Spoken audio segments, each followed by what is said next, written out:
Hello everyone, কেমন আছো সবাই? চলে এলাম একটা নতুন রেসিপি নিয়ে। তো তোমাদের সঙ্গে অনেক দিন কোনো রেসিপি শেয়ার করা হয় না, তার জন্য আমি অনেক অনেক দুঃখিত। আর আজকে আমি চিকেন রান্না করতে চলেছি। আর অনেক দিন পর আজকে আমার চ্যানেলে আমি নিজেই রান্না করতে চলেছি। আর এই দেখো, আমি এখানে গোটা মশলাগুলো কিন্তু বেটে নেব। তার জন্য কিন্তু আমি সব কিছু মিক্সিং জারে দিয়ে দিচ্ছি। আচ্ছা শোনো, তোমাদের কাছে একটা কথা বলার ছিল। আমি কিন্তু একটা নতুন ফেসবুক পেজ অন করেছি তোমাদের কাছে ভ্লগিং আর ভিডিওসগুলো আনার জন্য। ঠিক আছে, মানে কুকিং ভিডিও, ভ্লগিং সব কিছু নিয়ে আসার জন্য একটা পেজ ওপেন করেছি। তো এই ভিডিও ডেসক্রিপশানে তো তোমরা সেই ভিডিওর সেই পেজের লিঙ্কটা পেয়ে যাবে। আর যদি কেউ পেজ থেকে দেখছো, ফেসবুক পেজ থেকে, তাহলে তাদেরকে আমি ওপরে ক্যাপশনে ইউটিউবের লিঙ্কটা দিয়ে দেবো। তো তোমরা সেখান থেকে কিন্তু আমার ইউটিউব চ্যানেলটাকে সাবস্ক্রাইব করে দিও। আর আমার ফেসবুক পেজটাকেও ফলো করতে ভুলো না। তোমাদেরকে অনেক অনেক ভালোবাসা, যারা আমাকে সাবস্ক্রাইব করে রেখেছো আর যারা যারা আমাকে ফলো করছো তাদেরকে। তো ফেসবুক পেজের কাছে এটা আমার ফার্স্ট ভিডিও। আর ইউটিউবে তো অনেক কটা ভিডিও আছেই, তো তোমরা দেখে নিতে পারো। তো আমি কিন্তু গোটা মশলাগুলোকে বেটে নিয়েছি। আর ওই যে গোটা পেঁয়াজগুলো পাশ দিয়ে দেখতে পাচ্ছ, ওগুলো কিন্তু আমি বাটিনি। আর কিছু কাঁচা লঙ্কা রেখে দিয়েছি।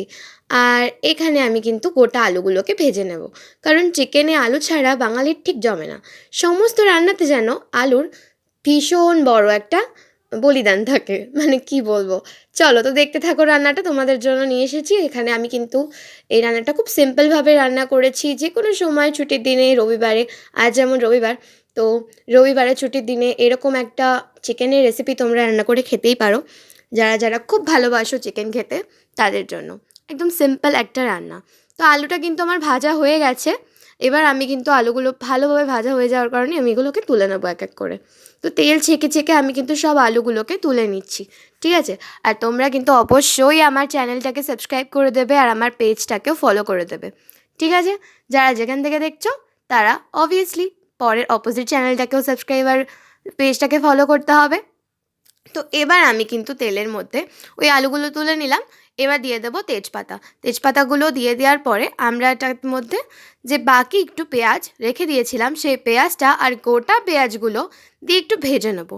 ঠিক আছে? তো ভালো করে ভেজে নেওয়া হয়ে গেলে আমরা রান্নার বাকি প্রসেসের দিকে এগোতে থাকবো। তো তোমরা দেখতে থাকো। আমি কিন্তু এখানে গোটা পেঁয়াজগুলো দিয়ে দিয়েছি। তো এরপরে আমরা পেঁয়াজগুলোকে হালকা লাল লাল হওয়া পর্যন্ত ভেজে নেব। আমি কিন্তু এখানে গোটা পেঁয়াজ হিসাবে একদম ছোট ছোট সাইজের বেবি বেবি পেঁয়াজ ইউজ করেছি। আর এরপর কিন্তু আমি দিয়ে দিচ্ছি এখানে চিকেনগুলো, কারণ চিকেনগুলো তো ভেজে নিতে হবে না, না হলে তো টেস্ট আসবে না কাঁচা কাঁচা অবস্থায় থাকলে। তো চলো আমরা এটাকে ভালো করে এক এক করে দিয়ে ভেজে নিই। আর তেল কিন্তু খুব ছিটকোচ্ছিল, আমি খুব সাবধানে সাবধানে বানাচ্ছিলাম। আস্তে আস্তে তোমরাও কিন্তু খুব সাবধানে করবে, যাতে ছিটা না যায় তেলে। ঠিক আছে?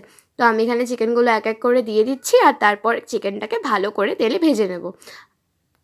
আমি কিন্তু এবার এগুলোকে খুব ভালো করে ভেজে নেব।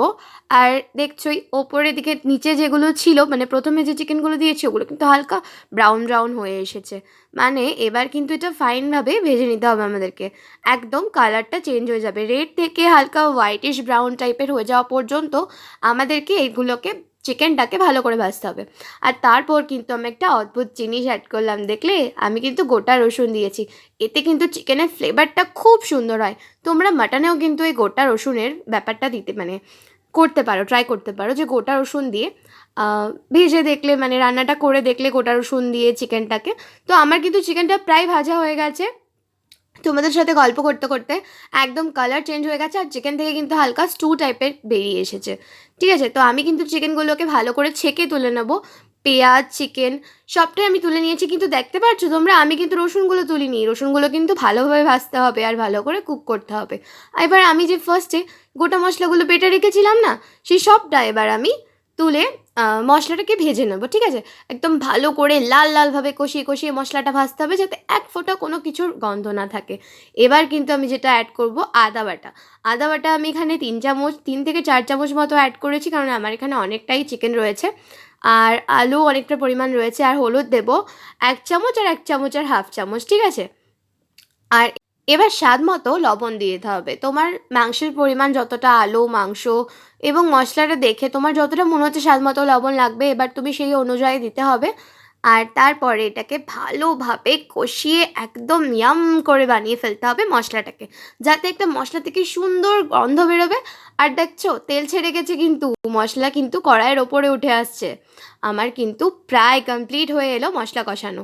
এবার আমি ভেজে রাখা আলুগুলো এক এক করে দিয়ে এই আলুগুলোকে চিকেনের মশলার সাথে ভালোভাবে কষিয়ে নেব, যাতে আলুগুলোর ভেতরে মশলা ঢুকে যায়। আর যেহেতু ভাজার সময় আলুতে লবণ দিয়েছিলাম না, তো সেখানে আলুতে লবণটা ভালো করে না গেলে টেস্টটা খারাপ দেখাবে। তো সেই জন্য আমি আলুগুলো সবার ফার্স্টে মশলা কষিয়ে দিয়ে দিয়েছি।